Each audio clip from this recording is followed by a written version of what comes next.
I love flapjacks, but I often find that when I have them, they can be very crumbly and fall apart as you eat them, especially ones that have lots of fruit and nuts in. So I wanted to find a way to make flapjacks that are full of variety, but also have a soft texture that stays intact as you eat. This recipe calls for less sugar than most that I've seen, is vegan, and will make about 16 flapjacks. First, I weighed out the dry ingredients, so 300 grams of oats, 60 grams of flour, which I sifted because I wanted to get the lumps out, as I wouldn't reliably get them out when I mix everything at the end.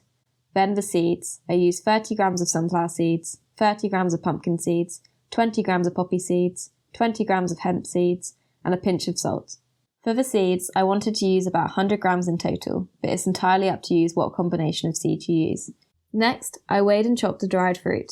I used 80 grams each of dried apricots, dates, and cranberries. I want all of the fruit to be about 1 centimetre cubes, as having them this size means that they get distributed nicely so the flavour is in a Goldilocks zone, where they aren't overpowering, but you can recognise the individual flavours in each bite. Normally cranberries are about this size already, or maybe would just need halving, but mine were really big, so I just roughly chopped them. The dates and apricots are too big to cut like this, so I cut them into small strips and then lined the strips up and cut into cubes. If you wanted to, you could easily do this in a food processor. The last thing that needed chopping was the almonds. I used 80 grams and chopped them into pieces about the same size as the fruit. As you can see, I opted to do this by hand, but almonds can be quite fiddly to chop, so if you aren't confident, it could take you a while, in which case, again, you could do them in a food processor. If I did use a food processor, I would be careful not to blitz them too much so they don't go powdery, as I want the flapjacks to be heterogeneous, but if you'd prefer more homogeneous flapjacks, then blitz away. I spooned 150 grams of butter into the... Come on, Meg. There we go. Into the pan. Almost eyeballed it. Need a little more.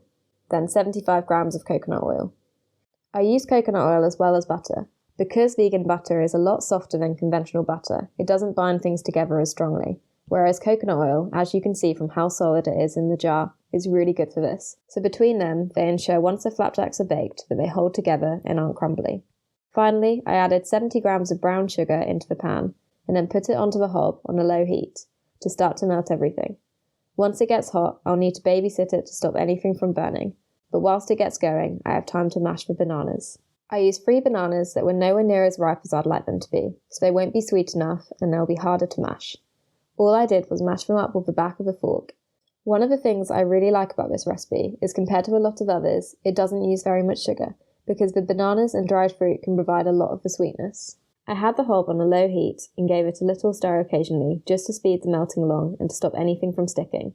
It's done when the butter has melted, but also when the sugar has completely dissolved. It can be hard to judge this by eye, but it's quite easy to feel for the sugar by running the back of the spatula across the bottom of the pan, and you can both feel and hear the sugar when it's still in there. This was done in less than 5 minutes. Now the wet mixture is ready. I mixed it in with the bananas. I think it's easier to mix these bits together first, rather than adding them separately to the dry mix, because doing it that way, the bananas will clump up with all the oats and flour, and it will take a lot longer.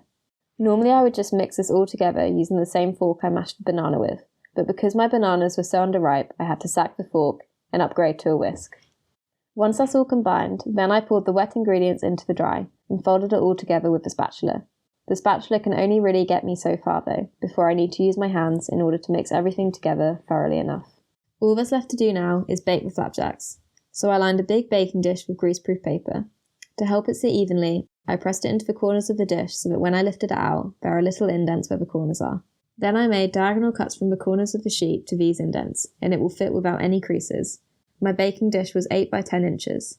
It's fine if you use a different size, but if your dish is a lot deeper, you may need to lower the temperature and cook the flapjacks for longer, and if it's shallower, then keep the temperature at 170, but take them out sooner. Then I poured the mixture into the dish. Once it's in, I think it's worth taking the time to make sure it's spread evenly over the top, so that it cooks consistently and nothing burns. Then they can go into the oven at 170 degrees C, 340 Fahrenheit, for 25 to 30 minutes. Mine needed the full 30 minutes, and to get them out of the oven, I walked straight past the oven gloves and instead went for a tea towel. This is one habit I've taken from working in professional kitchens, but I wouldn't recommend to people cooking at home, as tea towels have a lot to answer for when it comes to my arms being covered in burns.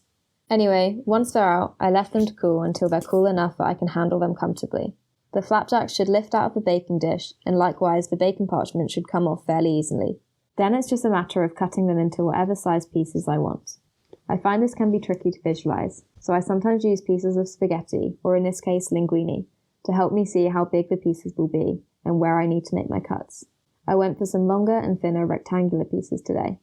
In an airtight container, these will keep for about 5 days, and hopefully you can see the texture of the flapjacks, that they're soft and moist, but not crumbly or dry.